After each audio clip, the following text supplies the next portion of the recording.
In today's video, I'll show you how to use the ElevenLabs voice library so you can quickly access high-quality AI voices and use them in your projects. If you're new to this, the voice library is basically a collection of ready-made voices that you can preview, select, and use instantly for text-to-speech generation. First, sign into your ElevenLabs account and open the voice library section from your dashboard. This is where you'll find all available voices organized in one place. Next, browse through the voice options. You'll usually see different styles, tones, and accents, so take your time to explore what fits your project best. You can click on any voice to preview how it sounds. This helps you understand the tone, clarity, and personality before you start generating audio.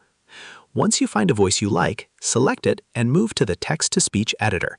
This is where you'll convert your script into spoken audio using that voice. Now paste your script into the text box. Make sure your text is clean and well formatted because punctuation and structure can affect how natural the voice sounds.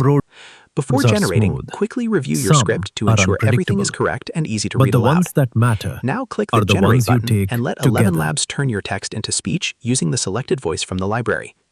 After the audio is ready, listen to the preview carefully. If needed, try different voices from the library until you find the perfect match for your content. Once you're satisfied, download the audio and use it in your videos, podcasts, presentations, or any other project. And that's how you use the ElevenLabs voice library. Share this video and subscribe for more helpful tutorials.